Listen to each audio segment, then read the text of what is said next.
La toute première Alhambra, forteresse inexpugnable dressée face à l'envahisseur, dont demeurent ces imposants murs d'enceinte en pisé, mélange de pierre, de sable et de chaux, résistants aux impacts.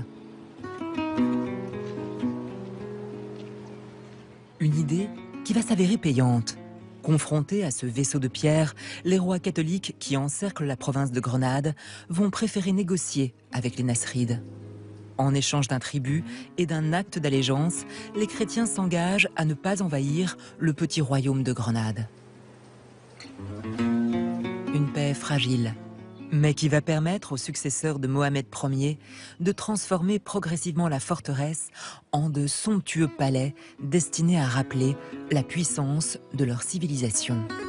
Le palais où nous sommes est absolument fondamental dans l'histoire de l'art. C'est l'oasis recréée, la palmeraie, pleine de couleurs, chaque fleur, chaque fruit sculpté sur les murs avait sa couleur.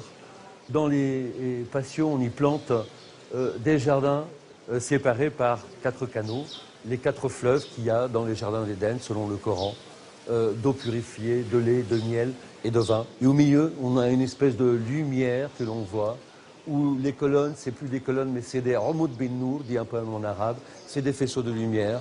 Donc on a une recréation idéale, utopique et codifiée de ce qui est rien moins que le paradis, Al-Firdaus en arabe, qu'on met dans la maison.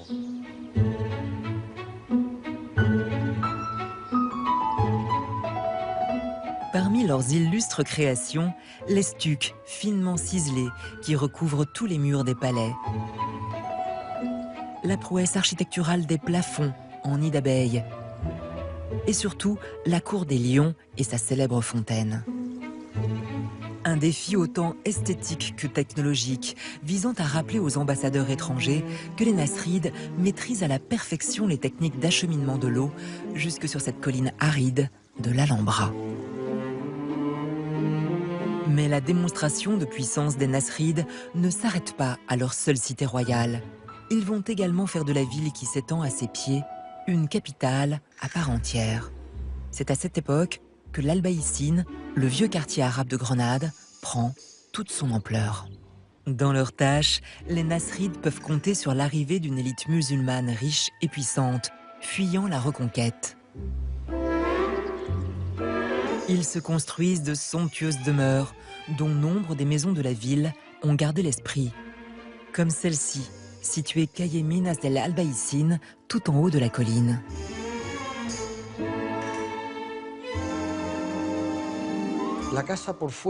De l'extérieur, la maison est très austère. Elle a très peu d'ouvertures, de fenêtres. Mais à l'intérieur, on découvre ce patio au centre de cet espace. C'est par lui que la maison est ouverte. La lumière ne vient pas de l'extérieur, elle vient du patio.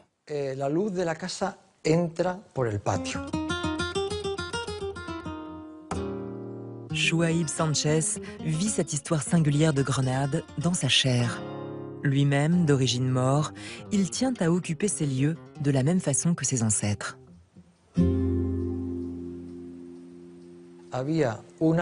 Dans ces maisons, on trouve un habitat d'été et un habitat d'hiver. Le rez-de-chaussée est réservé à l'été. C'est l'endroit où il y a l'eau, l'endroit le plus frais. En hiver, comme cette zone est plus fraîche, on habite au premier étage. J'y vis avec toute ma famille, mais pas la petite famille, la grande famille. Ici cohabitent 4 générations. La nôtre, mais aussi celle de nos parents, celle de nos enfants et de nos petits-enfants. Chouaib Sanchez est aussi un des derniers céramistes de Grenade. Un art, là aussi porté à son apogée sous les Nasrides, comme en témoignent les murs de l'Alhambra.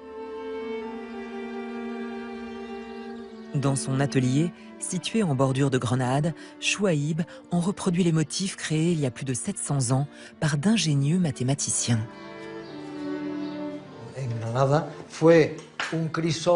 Grenade, à l'époque nasride, est un creuset où toutes les disciplines se rejoignent, comme auparavant à Cordoue ou à Tolède. C'est une ville où se développent considérablement les sciences, l'art et la culture en général. Les mosaïques donnent une idée de ce qu'est la croyance islamique. basée sur l'unité. Tout part d'un centre, ce centre s'étend et crée la multiplicité.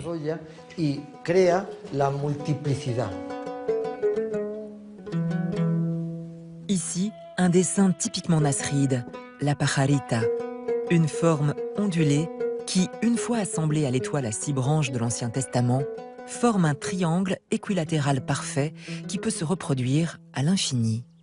Un des motifs propres à Grenade qui ont fait de la mosaïque nasride un style unique au monde. La céramique et le style andalou sont propres à cette terre. Ce n'est pas un style arabe qui a été importé. Ça s'est développé ici, à Cordoue et Séville, mais aussi à Grenade.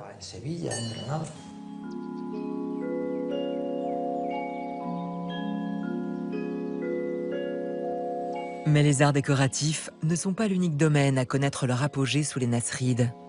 À 10 km